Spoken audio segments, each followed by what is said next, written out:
Good afternoon. So there's a topic that I've been thinking a lot of recently, and I decided that now's the time to make a video. Because I was just on Twitter, and somebody asked me, no, he didn't ask me. I was looking at this person's profile, and it says, "What is American culture, other than its millions of bits of contributions from every native and immigrant?" I think that that's not correct. I think that's an incorrect statement. And so my reply was simply that what is American culture? Hellenism, originally, because that's the culture that influenced all of Europe and influenced greatly the people who founded this country, the United States of America. Now, when we talk about the United States of America, we're talking about well, let's look at what America started out. There were Native Americans here, and then you had the Spanish and Portuguese and Italians come here, sponsored by the Catholic Church. So the Catholic Church set up territories over here in the West, and when the British came to power and broke away from the Catholic Church, they, of course, had their own Church of England, and they took all of the territory from the Catholic Church. And then, in the 1700s, this is a short version, in the 1700s, there was a Freemason revolt on the continent, which took the continent away from the Empire of England, the United Kingdom, and gave it to people of English descent, who were Republicans. That was their political ideology, was republicanism, and republicanism wasn't a 16th, 17th century. Mostly, actually, well, let's say 15th century, 16th. So it's like, let's go, starting from around the 1600s into the 1700s, was an anti-monarchy movement. So it was specifically anti-monarchy. And, of course, the Republic is a word that we get in Plato's Republic, right? Plato's Republic. And the Romans had a republic before Christianity. Was the original form of government was a republic, and before the rise of the Catholic Church. And under the Catholic Church, there were some republics still operating throughout the Catholic Empire, but most people were under an aristocracy that was given to them by the Catholic Church. Now, we're getting back to what a republic is, and what does this have to do with astrotheology, and what does this have to do with anything? Well, it has to do with astrotheology. Because it has to do with the people who. Why did they form a republic? Because they were people who were studying ultimately a philosophy that came out of Greece, and a philosophy that probably originated mostly in Egypt through Greece, and then was carried on. There was like what do you call it? The Renaissance, period. People started getting interested once again. I guess maybe it was. I don't know exactly when it started, but people started getting interested once again into the Greek philosophy. Now, how important is Greek philosophy in this entire story of both astrotheology, the Bible, all these ancient religions?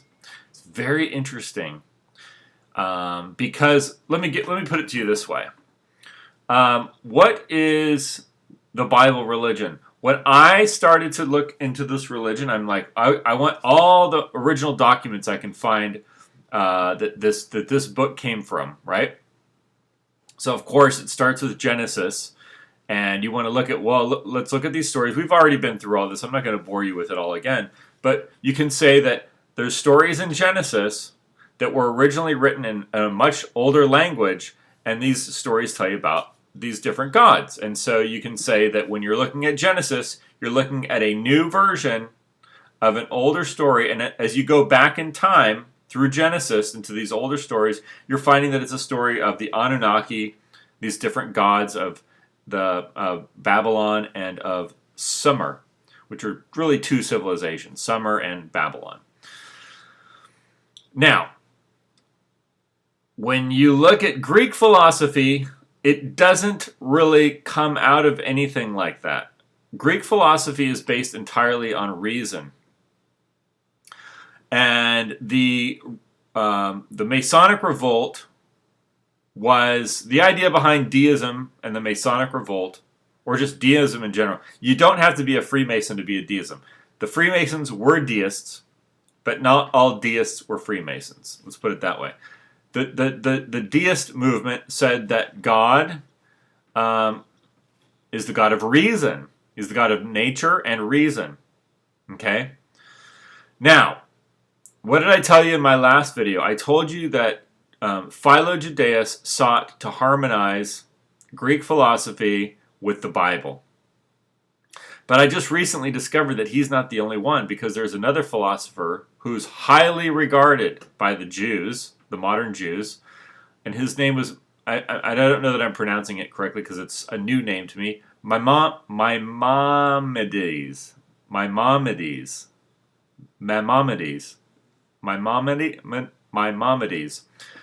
I could be butchering that name because it's a new name for me and I haven't really had to pronounce it much. This is the first time I've ever said it verbally. I've read the name. And what does he say? He says that he... Well, I don't really know what he says exactly because this is still new to me. But it's interesting.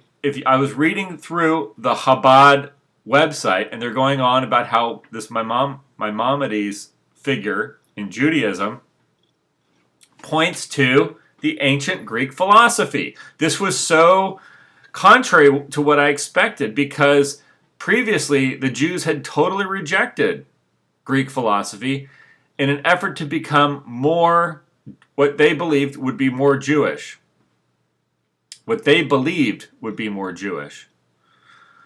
Keyword is what they believed. And what they believed would be more Jewish would be probably becoming, they took, I've told you in another video, they got rid of the name Ethanim and went with Teshri.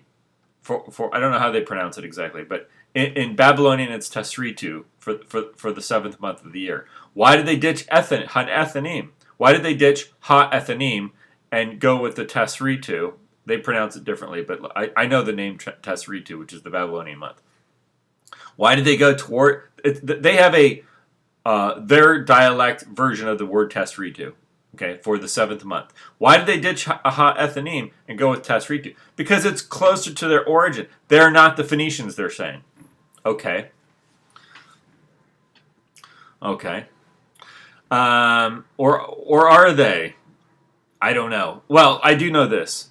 I know that the Hebrew language, and I made another video about this, comes from Aramaic, and that the Aramaean people, Padan Aram, that's where Jacob's from. Padan Aram, that's where he was told to go get his wife, to Padan Aram, not among the Canaanites. They were different people. He was told to go to Padan Aram. So Aram, the Aramaeans. The Aramaeans are the racial Israelites. Okay, the Aramaeans are the racial Israelites. Which gets into a whole another mess of problems, but we're not going to talk about that. What I really want to make this video about is the Greek philosophy. Did the Greek philosophy... Well, we can see the Greek philosophy definitely had an influence on Christianity, because when you're reading the word logos in John 1, I mean, they're obviously talking about Greek philosophy. They're literally saying Christ is the logos. Christ is reason. That's the logos. It's the word. It's the rationale. It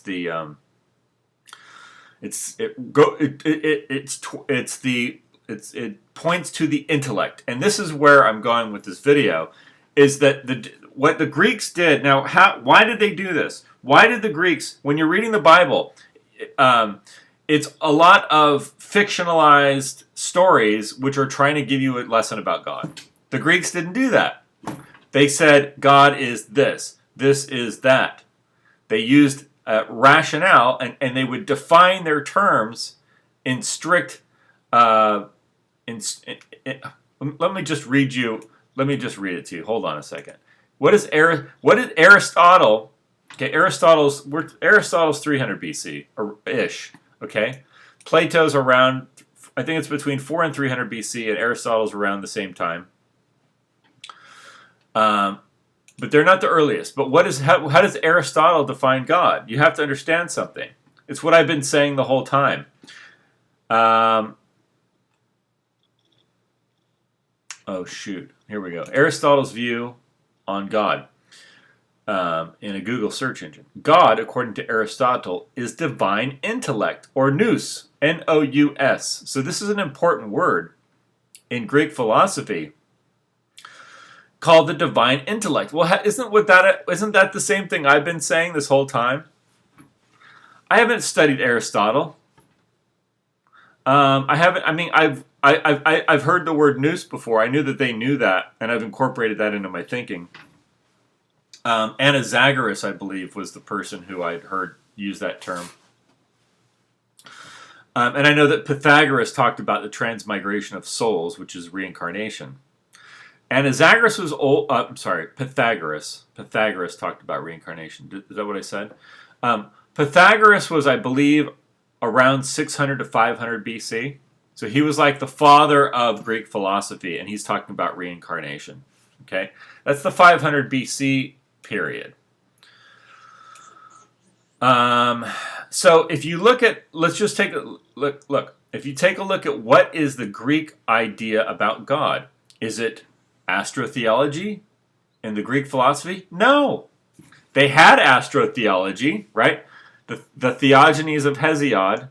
The Theogony of Hesiod is the story of all the gods of ancient Greeks, and it's all their astrotheological gods and all their storybook gods and these are all the elements in the stories of the sun and the moon and the Zeus,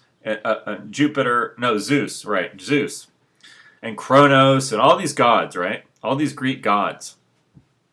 But that's not the Greek philosophy. Those are two separate things. You have Greek philosophy, and then you have Greek astrotheology.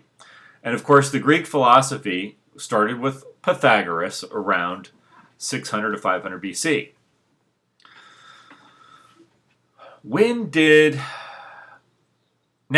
So this is just phenomenal. So now you have the letters of Aristeas.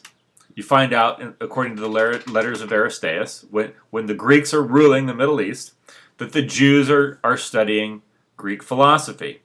And you have to study Greek philosophy in order to be an elder of a Jew. Then, of Judea, of one of the tribes, you have to be an elder, you have to study Greek philosophy. Then what happens? Later on, after the Roman period, the Jews really start to reject everything not Jewish because of Christianity. They really resent the Romans. They really reject it. Well, some of them joined the Romans too. So some of them were already with the Romans. Some of them joined the Romans after they lost a war, and some of them, but many of them continued to reject the religion of the Romans, which was Christianity.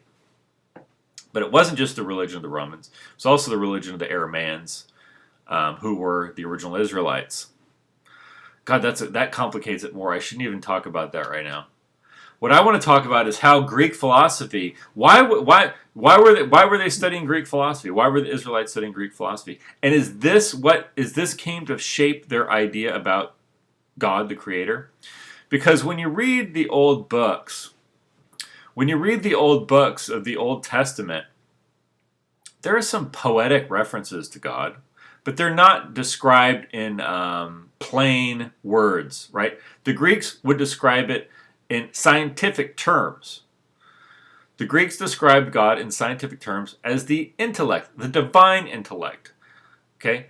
Well, you have an intellect, and that intellect, the source of that intellect, the cause of the intellect is divinity.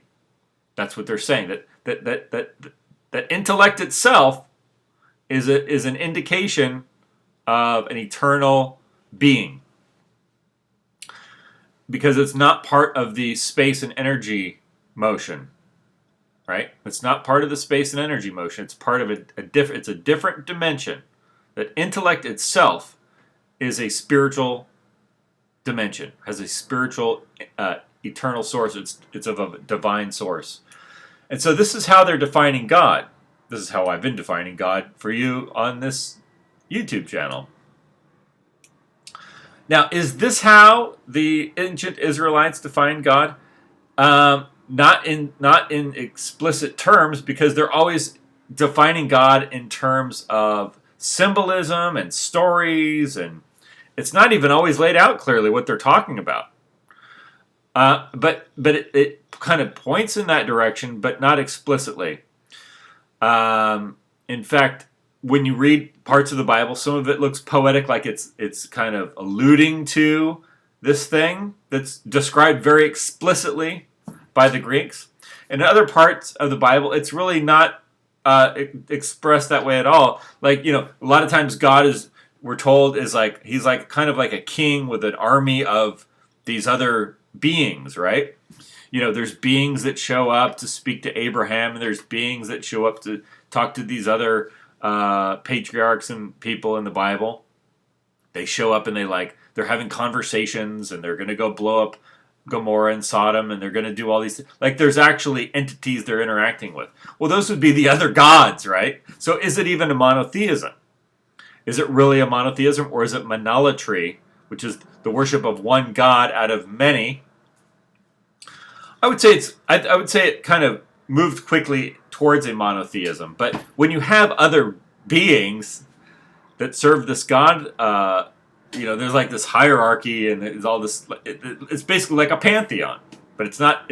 But there's one God that's worshipped, and all these other, you want to call them demigods or whatever they're all working for this one creator God, right? That's what the Bible tends to look like when you read it. That's what it tends to express itself as. Now, I would say that is all. I would say that it's written that way because it was originally polytheistic, and when they rewrote the Bible, they had to turn all these other gods into what? Angels. They had to turn them into angels because you can't, because we know now, right? We're not saying in this book anymore that the moon is a god and that the sun is a god. We're saying that those are the lights of the sky created by the creator God. So then what happens to all these other things? Well, those are the angels, and they're beings, and those are the angels, right? Because there are angels, and they're appearing, and, So, it gets complicated. But when you look at, let's fast forward to Islam. The understanding, or like the theology of Islam, well, it's just Greek. It's Greek philosophy. The theology of Islam is just Aristotle. Not exactly, but ultimately, if you follow the rationale, it's what Aristotle was saying, and Plato was saying, and Pythagoras was saying, and Anaxagoras was saying, is that it's the intellect. The intellect itself is divinity. And this is why reason comes from God. And nature also comes from God. You see? Because God's the creator of the world, but God is also the intellect of the world. And so the intellect within man is divine. Do you understand that? And it's not a man. It's like this God thing. It's just a word, right? What we're talking about is divine intellect.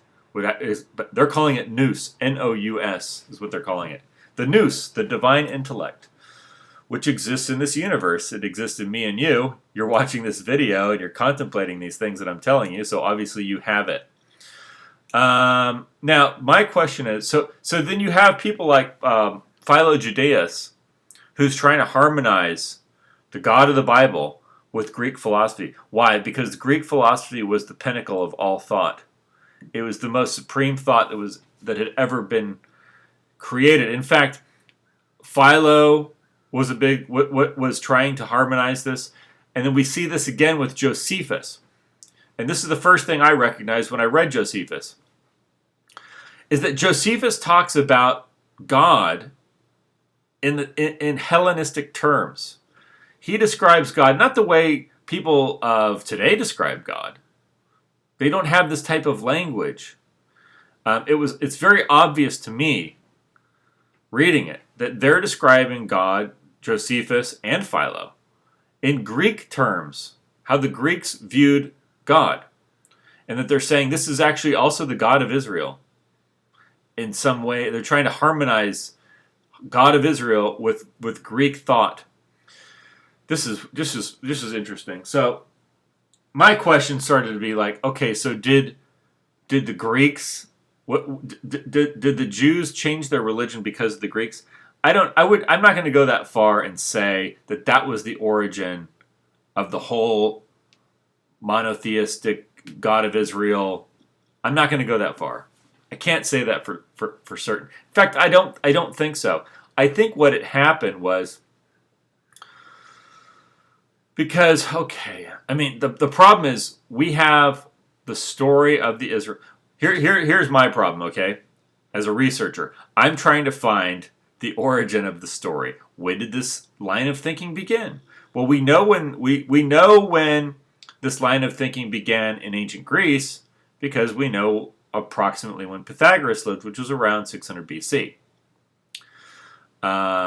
We know that Pythagoras was known to have studied Egyptian philosophy and magic, which ultimately, I believe, had a big influence on this line of thinking. But of course, Pythagoras, Egyptian philosophy and theology is filled with what? Astrotheology. But he's not teaching astrotheology. And the philosophers aren't. In fact, the philosophers are rejecting, like Plato, rejecting these gods as not being real. Well, this is the same conclusions that many of the Israelites came to. But I don't think that the Greeks got this from the Israelites because they're not. First of all, they're not equating it with the God of the Bible at all. They're equating it with having derived out of reason. Directly out of reason, out of the mind, which they say comes from God. So it doesn't come from the Bible. It's not like they read the Bible and then they started having these ideas. That's not what happened. They had these ideas because of reason, because of reasoning through what this thing is, which thinks thoughts, which creates the world, which creates natural law. Like, where is all this stuff coming from? Now, this is a big subject, but the Israelites also did this. Here's my problem, right? You say, well, the Israelites were 1200 BC in Egypt, and then they established the kingdom of Israel in 1000 BC, and then they were attacked by the, was it the Assyrians first? And around, was that 600 BC? I don't know. And then the Persians and the and the Babylonians, and then the Greeks and the Romans. Okay, so here's the thing. I can't find that in writing anywhere. Okay, there's no record of them believing that other story. In other words, here's my problem. When I start looking back at the records, I'm finding that all these races of Israel were all pagan. Okay? They're all pagans. Until at least after the Sea People invasion, where they got a new writing system and started writing things. Because, okay, we got the Aramaic Bible, which is a good source, because it's an accurate source. That's the Samaritan version, okay? Their Bible is original. And it's written in their language, which is the ancient Aramaic language, which is the original, what you call Hebrew. They didn't call it Hebrew. They're Aramaic. Some Aramaeans were Hebrews, and some lived in, other places. So here's the point. A Hebrew lives in a tent. So not everyone lived in tents. That's what I'm trying to say. Question. So when I look at the records, and I'm finding that You start looking at the records. Okay, put it this way. We have the Aramaic Bible. I don't know exactly when that was written. I know it's written in Aramaic, so it could have been written anytime after 1000 BC. We have the Greek Old Testament, which was written by the Judeans for Ptolemy, for his library in Alexandria, around 300 BC. 300 to 200 BC. So now those two books match up pretty good. So let's assume that they were both the original one. I don't know when the original one. It would have had to have been after the Sea People. It would have been when they changed their language, which was after the Sea People invasion, which would have been after 1000 BC. So any way you look at it, the new religion of the Bible was written after 1000 BC.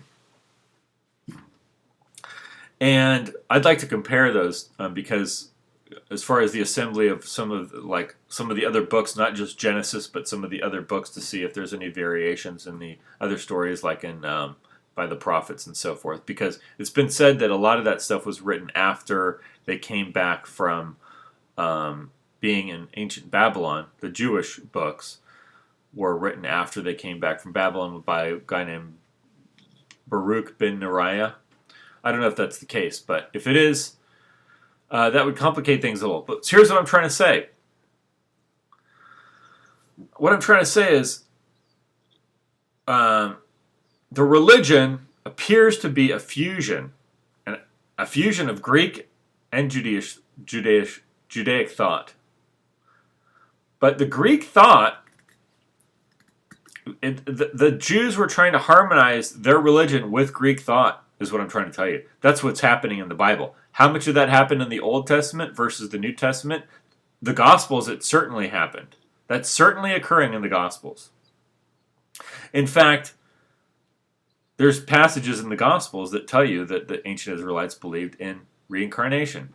You're not going to believe me, but one good example is John the Baptist was born in the story. I believe there's his birth story. John the Baptist has a birth story, but we're told that he's Elijah. Jesus says that he's Elijah. Okay? But we have his birth story as John the Baptist.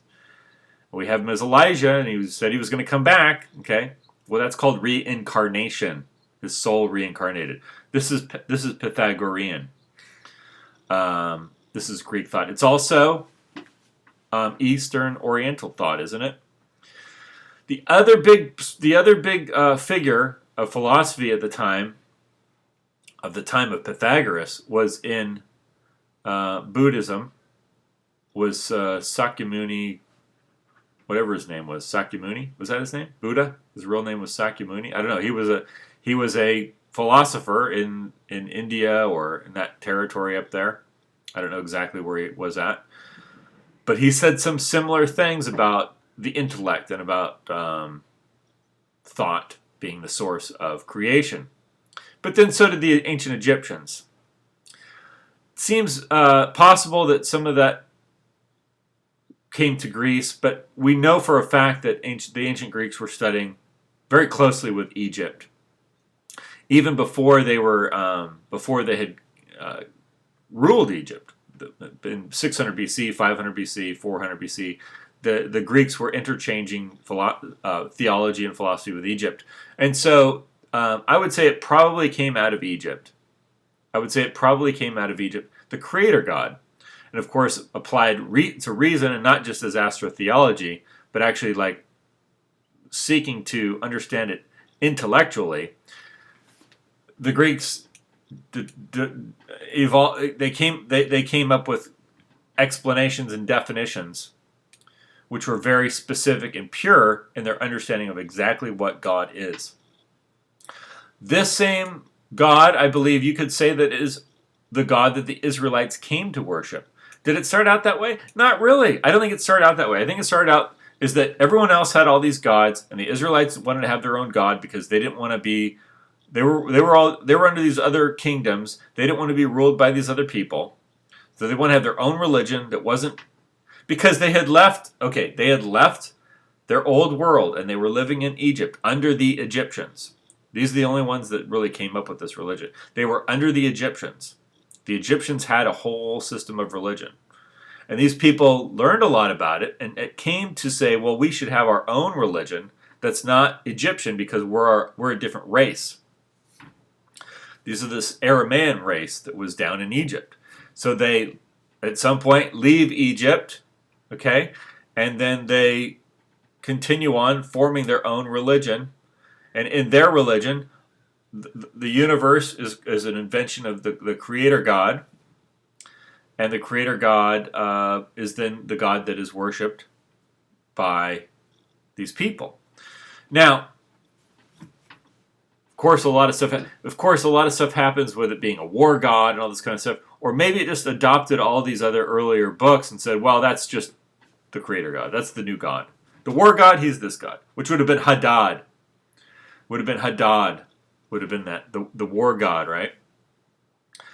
Well, it's just this guy, right? Now he's called El, and now we're calling him Yahoo or whatever. I don't know exactly how it happened. I'm just trying to say they just kind of absorbed these other things into it and said, well, that's just this creator God now. And he's not, he's the creator of the world. See, now once you start trying to explain it like that, you're getting into the Greek explanation for what God is.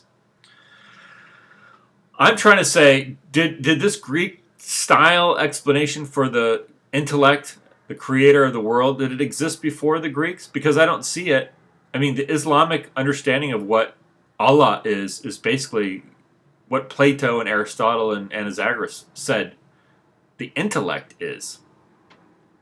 I don't know that it's not really defined that explicitly in Christianity because it's a big fictionalized story with a lot of symbols and sun symbolism, and there's a lot of different stuff in that story. It's hard to say. It's not a clear picture, although there are some clear teachings in there. If it's kind of both. It's kind of mixed in there together, the two. So then, but when you're looking at the Old Testament, what are you looking at? You're looking at more stories, and then they've inserted this new God in there.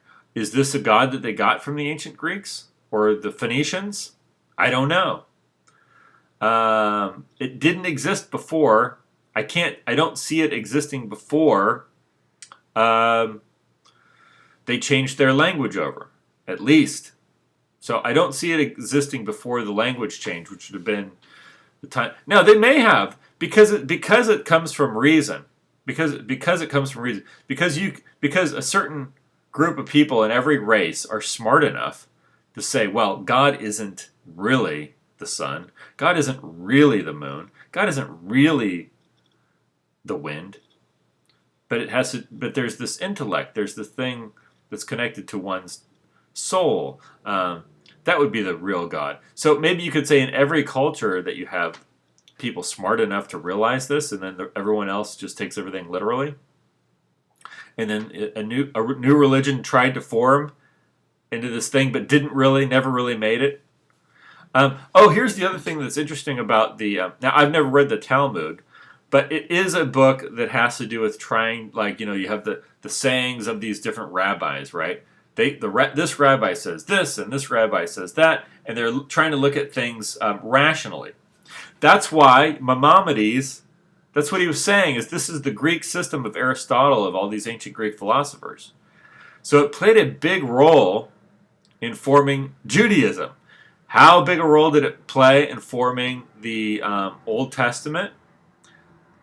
Not sure. Doesn't look like it did. It looks like more into the later period with the Greek Jews and the Greeks that came about, that formed into Christianity. Because when I'm looking at the Old Testament, I'm looking at a war god in Exodus. I'm looking at a war god through most of the Old Testament books. But then I'm seeing a God that demands virtuous behavior with Isaiah. So kind of it's leading into that direction. But I would say that's probably why Philo and others sought to harmonize it with Greek philosophy. Because the Greeks were already onto their own thing. So I would say some people call Western civilization, some people say it's Judeo-Christian. I think that's an inaccurate statement. I would say it'd be more accurate to say it's Greco-Christian. Greco-Christian, whereas it's a mixture of Greek and Christian, and the Christian part would include the Old Testament of the Israelites. Judaism is Talmudist. It became a Talmudic thing. So of course there's that, but I would say ultimately in the beginning there wasn't a Talmud. There was the Old Testament of the Bible, and there were Greek Jews who were trying to harmonize that with Greek thought. And so when you look at Western civilization being Christian, I would call it Greco-Christian, because at the core of Christianity, you have two parts. It's not just one, it's two parts. It's the Greek philosophy being harmonized with the Bible philosophy. And you could say, well, the Jews broke away with that. The Pharisees wanted nothing to do with that, and they went off into their own direction. But they didn't really, because they formed the Talmud, which was supposed to be based on the sayings of the rabbis, which were continued to engage in this dialogue, this logos system, where they're trying to reason through things, right? Well, this was all kicked off by the Greeks. So, and Maimonides, I believe I'm probably saying that wrong. Maimonides, is that wrong? This is probably wrong. He said the same thing that I just told you right now, is that he looked back at that as being part of Jewish thought. So isn't it interesting? So once again I ask, because he lived, I believe, that was the, I think his lifetime was around, I'm going to guess, 12 to 1300 AD. So he was more of a modern figure. Philo Judaeus, of course, is around, I would say between 100 and 0 BC, so a little before Christ. So he's an ancient figure. He was trying to do the same thing, harmonize Greek philosophy with the Jewish philosophy. And were there philosophies before that? Well, I guarantee you have all these Greeks coming over with the sea people into Canaan, and they're going out and living amongst these Aramaean races, and I guarantee you that that had some impact on it. I don't know how much, but it looks like that must have had some impact on it. Okay, well, I don't have all the answers, but I have a lot of questions about that particular period. And so that's all I have to say. But so as far as astrotheology goes, astrotheology was in Greece, it was in Rome, it was in Babylon and Egypt, and among the Canaanites, and everybody had the Aryans. They all had this astrotheology, and then this other philosophy of this defining the strict definition of God as being connected to one's intellect. That was a very new thing. And so I can honestly say that that thing came out of Greece predominantly. Also appeared, which was a big deal, in India. I don't know with Buddha, with Sakyamuni. I don't know because I don't know that he wrote anything, and so it's hard to say what exactly he said.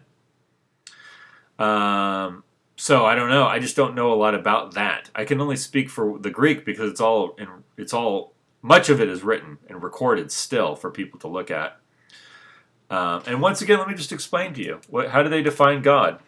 God, according to Aristotle, is divine intellect, the unmoved mover that stands as final cause responsible for the intelligible motion of the cosmos. Intelligible. What does that mean?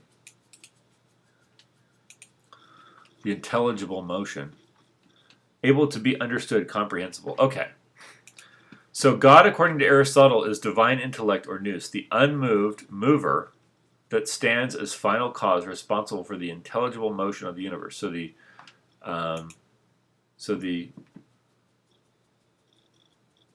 that which you can see.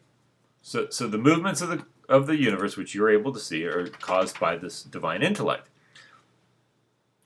Now you go, well, how do you prove all this? How do you prove? Now I don't want to change the subject, but I mean, I was looking at this quote by a very smart man who's an atheist, but still an intelligent person who wrote a lot of science fiction books, named Arthur C. Clarke,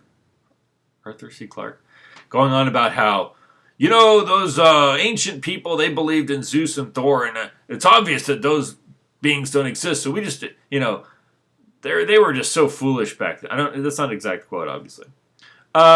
Zeus, Jupiter, that exists. You can go outside and see it, right? You can go outside any day of the week and go see Jupiter. I'll go look at it tonight for you. In fact, Zeus travels around the Earth. It looks like he does. He travels around the sun. It takes him 12 years to travel around. So his life, 1 year of Zeus is 12 Earth years. That's a fact. That's a fact. So I can see that. I go outside and see that in the sky. So it's real. It's a real thing that you can look out in the sky and see. So Arthur C. Clarke, I wrote a lot of funny, interesting books, and you did. I'm not saying you didn't. And you're a smart guy, but you missed a really good point, which is that all those things are actually real. They're fictionalized accounts of real things. Isn't that what you did, Arthur C. Clarke? You wrote fictionalized accounts of real things. I think the things that you wrote about probably were real. I think some of them were real, and you fictionalized them.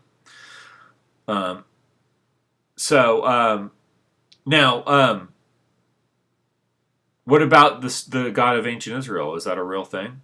Well, if it's the creator, well, there is a creator, and there is a human soul that seeks right and wrong. I mean, if you've ever thought in any situation that somebody wronged you, that you were wronged and you wanted justice, well, that's the God of Israel.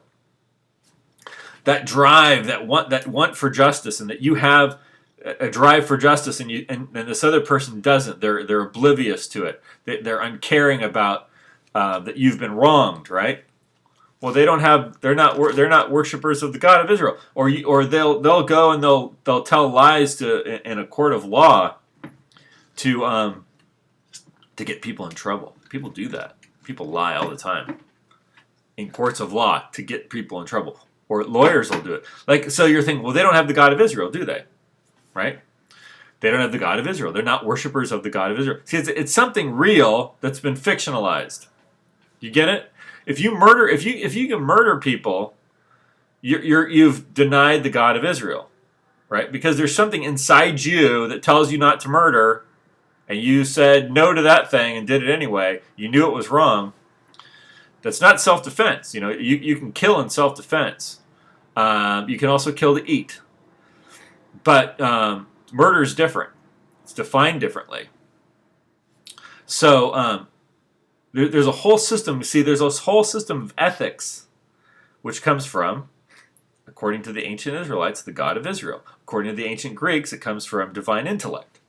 So this is how these two things were harmonized, and they're real things. That's why when you get certain atheists like Arthur C. Clarke that says, Jupiter never existed. What? The story is fictionalized, Mr. Clarke, but Jupiter exists. I see it every night. I actually look for it because I like astrotheology. I'll go out for a walk with my dog, and I'll go out and I'll see Jupiter. And Jupiter moves through. I just learned this recently. I'm learning a lot of stuff. Jupiter moves through the zodiac signs, just like the sun does. Just like the sun does. Jupiter moves right through those zodiac signs. Right through the sky. So that's real, dude. Don't tell me that is not real. I see it with my own eyes. Anyway, that's the end of this video. There's a lot of questions I've left unanswered because I don't have all the answers to them. But what has now made more sense to me is an explanation for what kicked this off was Maimonides saying that the Greek philosophy, pointing to the Greek philosophy as being still instrumental to Judaism, and then Philo said the same, and then so you say, well, what so Greek philosophy seems to be a core of not just European culture, but also the culture of these people that were originally an Aramaean people. Um, and of course, the Greeks and the Aramaean races were both in Egypt. So there's another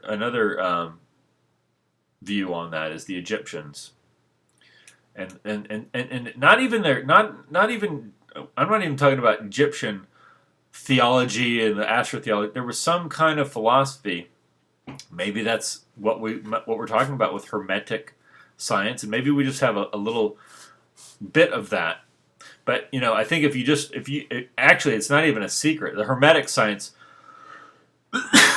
that's like secret society, right? Well, you don't need to join a secret society. You can just read any writings of Pythagoras that you can find, or those of Aristotle and Anaxagoras and others. And not everything that they're going to say is going to be true, but you'll find the key points in there that you need to know, and that those we will find will turn out to be true.